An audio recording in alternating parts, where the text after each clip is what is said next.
Well, hello, everybody, and welcome to the summer 2025 edition of That Yearbook Podcast with those yearbook people. And I am so excited. This is unbelievable.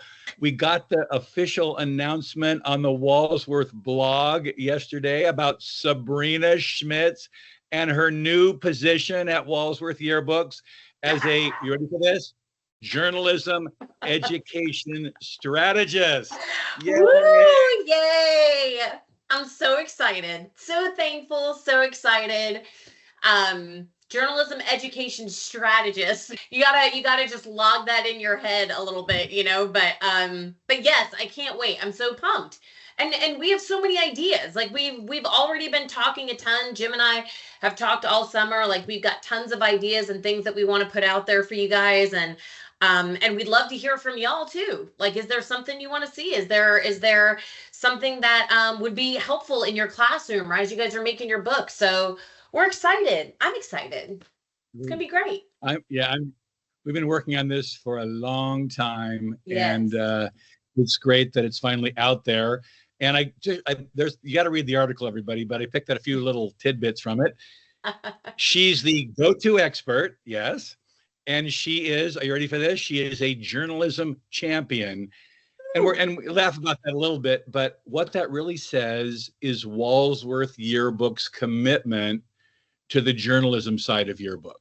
That we want to help you make whatever kind of yearbook you want to make. And of course, we want you to make a journalistic yearbook, but they're supporting that. And I think that's fantastic.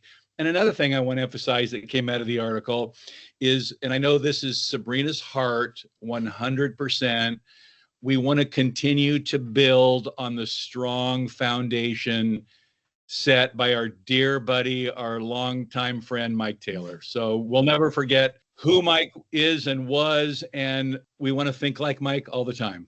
We want to be like Mike. Absolutely. We want to make him proud. And you're right, Jim, like that's what he was so passionate about, was making great yearbooks, working with students, working with advisors, and helping y'all make the best book that you could possibly make. We want to make great journalistic yearbooks, and that's what we're going to do. We're so excited about it. Yeah, we're ready to get started. Like, I mean, I'm already starting to get people like ready to start setting up their books and get going for the fall for this 2026 school year. So we are excited to get rolling on your new yearbooks and start hearing everybody's theme ideas and start getting things into action. That's right. In a nutshell, we want to meet you where you are and take you where you want to go. That's basically it. So the real topic of this, that was just an intro there. The real focus of this podcast is back in June, we started this process of looking at thousands of yearbooks from 2025 and putting them into what will be our great volume of possibilities, which you get it every 2 years. It'll come out in early 2026. And we looked at so many books. Wasn't it crazy, Sabrina? It was a ball, actually. Like it was crazy. The room was overflowing with yearbooks. I think the biggest takeaway is always, it never ceases to amaze me the great work that's happening out there. And some of the schools that were surprises that were like, this book is fabulous. Like, where has this been? Why didn't we know? You know, like that there's fantastic work happening all over the country in yearbooks. And sometimes even spreads. We learned a lot. Jim and I learned a lot about Hear Me Out cakes and all kinds of La-boo-boo. Like we learned, it was very educational for us too. We learned a lot from your yearbook spread. So but it was awesome. It was so much fun. I love looking through what other people are doing and seeing how people are thinking through stuff that's different than we probably would have thought, you know? That's right. So what I did is, we're going through this process, I started making lists, and here are the real lists that I made. And we broke it into two categories. The first category is called Please. It's kind of a pleading, What will you please think about doing this? Will you think about getting this? And so we're going to kind of rapid fire go through these. And then the second one is, how do you feel about? There are those little controversial things about yearbook that some people say do, some people say don't do, and we'll talk through a few of these. So are you ready to kind of rapid fire these? Because as you've noticed, Sabrina and I can talk about anything for any amount of time. So we're going to try to go through this quickly. First topic, external margins. And we got to get those external margins right. What do you think about external margins, Sabrina? Yes, this was a big topic we saw over and over again in different yearbooks. That please, that's why we titled this please. Please get those right, making sure that there's a nice white external margin frame around the outside of your spread so that it focuses your eyes on the content of the spread, not crowding those outside edges. So we saw that a lot. Things would get really crowded. We want to see those nice white external margins and that nice white frame on the outside of pages. Mm-hmm. On an 8.5 by 11 book, 4 picas maybe. On a 9 by 12 book, 5. Don't be afraid to make them wide. Another thing about external margins, keep them consistent throughout the whole book. Keep the same external margins on your index. We saw people who were going back to tiny margins for the index, and then we saw people that were going back to tiny margins for ads. Try to keep them all consistent. Number two, your end sheets. If you can afford it, design your end sheets. I don't know, is it that expensive to put stuff on end sheets, Sabrina? Or it totally depends on what you're doing and your book and your program. So that's always a talk to your rep kind of situation. But if you can, and if that's something that you can afford and it's within your budget to do so, do it. It's worth the money to be able to design your end sheets, because it's another place where you can really carry the theme through. You start on the cover with this like wow moment, like here's our theme. And then, when we get to the end sheets, we want to see that story keep being told. We want to keep that continuation going. So if you can, do it. Yep. If you can't, that's okay too. There's nothing wrong with that at all. But just if that's an opportunity for you, take the chance because it's worth it. Another big topic, captions, and we'll just leave it at that. We have so much training material out there. Every photo needs a caption. Every photo needs a caption. Every photo needs a caption, including, Jim, pictures on your cover, pictures on your end sheet. Sometimes people are like, oh, it's on the cover. Where am I supposed to caption it? Caption it on the end sheet. Caption the index, caption it, and the backside of end sheet C. Like there's a lot of places where you can caption those photos, but just because they're on your cover or your end sheet does not mean that they don't get a caption. Or on a divider page, like it's a big one and the caption's gonna ruin it. No, it's not. No, it's not. Include captions for every photo. Okay, next big one. We're going to be talking about this a lot this year. This is one of the terms that's come up over and over again. Scale. We need to teach you. Last year kind of was hierarchy and grids. This year is about scale. Things need to be proportionally the right size. The big things need to be big, but not too big. The little things need to be smaller, but not too small, much smaller. And so I call it the Goldilocks principle. We got to get the size of that bed just right. And how do we make sure, what do we need to do? What does everybody need to do, Sabrina, to make sure they get the scale right? I mean, you have dominance, you have a hierarchy on your spread for sure to start with, but this was something that we saw over and over again in I would just say every single book, but a lot of books. It was a lack of hierarchy on spreads that was leading to scale issues. Some things were too big, some things were too small. It can be in text, it can be in pictures, it could be in graphics. So all of those pieces we have to look at and kind of understand scale and balance and hierarchy. So we're going to be talking about that a lot because we saw that come up as little issues in a lot of different places. And particularly with your type is what I was seeing. And what you need to do, everybody, print your type out on a printer at 100% so you know that it's right. And I'm kind of seeing the need for type to go smaller. People are seeing it wrong on their screen and it's just too big. So yes, we're going to be especially talking about for body copy. See that a lot, and it depends on the font. It's not the same for every font either. Yeah. Absolutely. Next one, if you can, keep type off graphics. We saw too much layering is a great thing, but we're seeing too much of it. So try to do that one. Consider making body text smaller. We've already talked about that a little bit. And then about headlines, Sabrina, what should go along with every single headline? A subhead, even on your mods. I don't know why this got lost somewhere along the way, but we're really good normally about putting a subhead with a headline for a main story.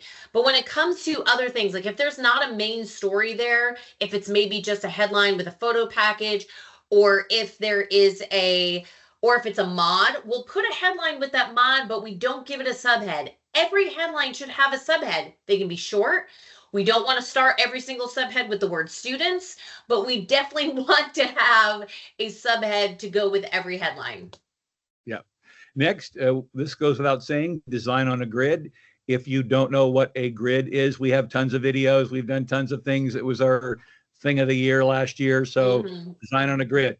Next one, the importance of hierarchy in 2 sentences. Why is hierarchy so important, Sabrina? We need a place for people to look first, second, and third on your spread. That's what keeps a reader engaged. If they don't have that, if everything's the same size, if everything's too matchy-matchy, your eyes will bounce around and then they'll bounce off the page and they're moving on to something else. We want them to camp out on your spread, which means it needs to have hierarchy. They need to have a way to move their eyes around a spread. Okay, in this section, last but not least, this was the thing that Jim was freaking out about all 2 days we were there. Okay, people, you ready for this? If you have survey information on your spread, infographics, bar charts, pie charts, whatever, you must list the number of people you interviewed, contacted, polled, whatever. You can't just throw a number 67% and not tell us who you talked to. You might have just talked to your mom. You might have just talked to your girlfriend. That doesn't count. You need more people. So, and at least give us the pleasure of knowing how many you did talk to. Otherwise, they are meaningless. Okay, enough of that. Truth. We want to see it on everyone. Okay, so that's part number 1. Okay, here we go. All right, here's fast times going through this last set. Number 1, Sabrina, how do you feel about, this is the how to feel about section. How do you feel about a title page with no photos? I personally think it can work. I think Jim feels differently, but I think there are moments when I see it and I'm like, okay, the way they designed with their typography and their graphics, it's working. Only because it's a single page. It's one of the 2 places where we have single page design in yearbooks. I'm not opposed to it. But I think probably a good 85 to 90% of the time, you're going to want a picture. Okay, buried table of contents, not on the end sheet, but on page 2, 3, 4, 5, 6, 7. How do you feel about that? I actually don't mind this. I think it's easier to get it correct. I think when you have to submit your end sheets early, committing to a table of contents is hard. So I think moving it to the inside isn't bad. But I think some people are kind of moving away from either having one altogether, which is another question. How do you feel about not having a table of contents, but maybe doing a really involved index so people can still find pages and content? I'm not mad about that either. I think that's it's an option. It's an option. Well, I think general table of contents with smaller groupings of what's there are kind of the trend where it's going. Here's one. How about a spread with no captions? It should have captions. These are all things that, like, feel free to argue with me and feel free to argue with us and like send us examples where it's working, because we would love to see.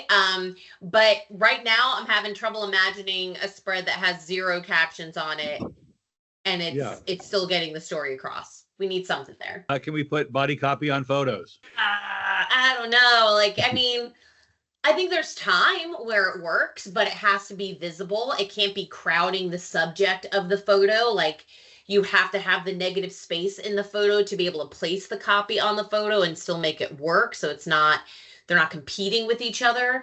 So I would say it can work, but it can work beautifully, but it also can be a disaster mess. So don't do that. Headlines on photos. This is the one for me. In the old days, you couldn't do that. It was wrong. And insert Mike Taylor, Jim famous old joke. But back in the day, you just didn't do it because the photographers would freak out. Photo and text interaction is not a bad thing, but when you do it correctly, yeah. Type inconsistency, I would just say about that, you want to keep your type as consistent as possible. Try not to introduce 87 million new fonts because they're cool. They are cool, but you'll lose something when you use too many. Here's a big one. Bunched captions, 3, 4, 5 captions all in a big bunch. I know some people hate this. I know Mike used to hate it, but I don't mind it so much for design reasons. I think sometimes for design purposes, it helps to kind of chunk all those together. But man, you've got to do a really good job of making sure that people can easily identify what caption goes with what picture. So if it's not going to sit next to it, there's got to be an attention getter. There's got to be something there. I know some people have started numbering things. That's another how do you feel about, I've seen it done. It can work. I'm not normally a fan of that. So I would say in some cases for design reasons, I'm not mad about that. It's all trade-off, and you just have to decide what's more important. And if you can pull it off, because the old rule used to be the caption needed to touch the photo it was describing. So we're doing some new things with design that makes that impossible sometimes. Yeah. I'm kind of old school. Stretching type, altering type in general. Should we do that to make it look cool, funny, whatever? I used to say absolutely not, because you're warping the integrity of the typeface, and I don't like that. But man, this past school year kind of changed my tune on that, because there's been a lot of people doing it for design effect where it's actually kind of working. So I would say carefully proceed with caution if you're going to do that. With purpose, not just because you lost control. How do you feel about those feathered photo treatments, where they sort of just fade off into the... I mean, anything can be done. You can argue with us on any of these if it's done in a new way, in a modern way. I personally think a lot of times it looks a little dated to me. But I have seen it done in ways that can look really cool depending on the theme and the look. So, I think that's up to the designer. What about no index? Have to have an index. Check. Have one. Make it good. Boring index that's just solid type. No pictures, you got to have fun stuff. Yeah, there's got to be something in there. And that's a great place to do your current event stuff, your local issues, your global issues, other stuff that didn't fit anywhere else in the book. Put that in the index. We know it's usually your last deadline, but man, plan for it all year so that you can make the index great. I saw a lot of poorly scaled type in the index this year. This is where your type can be tiny, and this is where your leading can be tight. You got to make sure all that comes together. Yep. One last thing, and I think we can end on here because we have so many more we can still talk about. The ending of the book. Okay, so you have your index, you're going to have your colophon somewhere, and then we have the closing. Yes. Should the closing be 1 spread, 2 spreads, or a spread, and then what's it called? A oneer at the end? What do people? A parting page. A parting page. The single. Page. Yes. Yeah. Your title page. Does it matter whether you do any of that or what you do there? I'm a big proponent of let the storytelling drive all of these decisions. So what's the story? What's the theme? That should drive it. But I think it should probably traditionally mirror what your opening is. So if you had 2 openings, 3 openings, then you're going to want that many closings at the end to kind of mirror that front and get a nice little bookend, pun intended, for the book. So I do like a parting page. That is the last page of your book before you hit the end sheet. And I do like when there is content on there. It's your other single page design moment in the book. And why not? Why waste that page? Let's keep carrying the theme out. And usually your opening pages go in early, and so you have early part of the year pictures, and the end of the year pictures can be highlighted more in that one. Yes. Great thing. So we have some please do these things, and then we have a few things for you to consider. I love this. This is great. So we're excited, so excited about 2026, which is about to start. Nuts. And many people are starting school in August early now. So you guys, we're here for you. Help you make your best book you want to make. Yes, and don't forget, if you have not registered for Elite Weekend, please do so. It's coming up before we know it. It's going to be here in September. Kansas City, Orlando, Fort Worth, and Anaheim. So if you've not signed up, now that you're getting back to school, get registered. And Get signed up today. And feel free to reach out to Jim and I and argue with us about any of the things we talked about today on this podcast. Yeah. We love the conversation. All right. See you guys. Thank you, everybody. Bye. Thank you for tuning in to That Yearbook Podcast. Be sure to subscribe and leave us a review on your preferred platform. Happy yearbooking!